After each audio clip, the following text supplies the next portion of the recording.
Welcome back. A recent report by professional services firm KPMG shows that Nigeria's tax reforms is one of the stay-awake issues bothering chief financial officers of organizations in the country.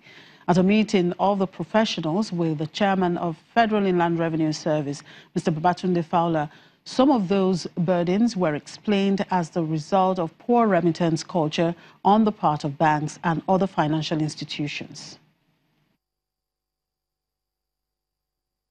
I think it was in February, I was at United Nations, and for the first time, the World Bank, the IMF, OECD, the United Nations, and even some other bodies, ATAF, got together to look at taxation on a global basis.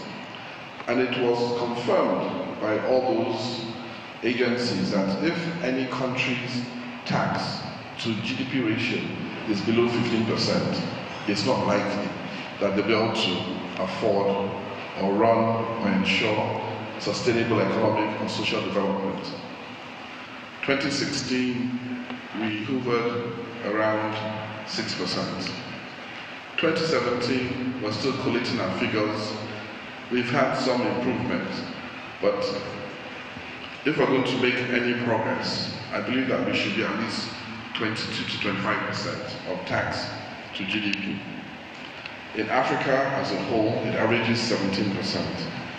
So it's time for us to take our destiny in our hands, and we as tax administrators basically are here to serve you, to ensure that every kobo that is required is collected to enhance the probability or the possibility of government at federal and state levels provide all services that you and I request for and desire for.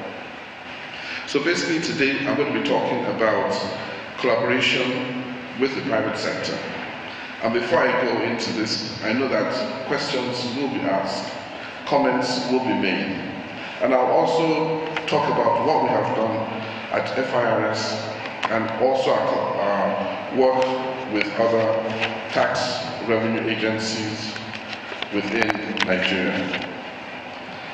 Now let me first of all try this. I think to the right I changed that. Okay, yeah, I got it right. Now basically the FIRS, for a lot of people who are not aware, is that we have two major sets of accounts. We have revenues that go into the federation account, and those revenues are distributed between all tiers of government, meaning that the federal government, state government, and local government share all those revenues. And then we have other accounts, basically which are VAT, which is the main driving force of that account, and then you have education tax and the others. So basically, any month that we don't do very well, that means the three tiers of government do not do very well financially, and of course it affects the services.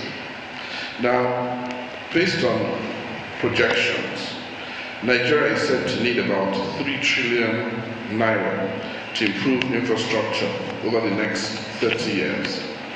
And I believe that in this study, most people would agree with me that the number one problem that we have is lack of infrastructure.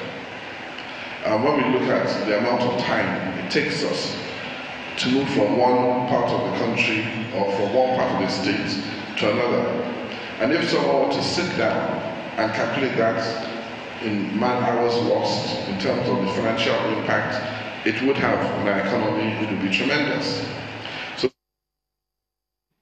Babatunde Fowler, Chairman, Federal Inland Revenue Service.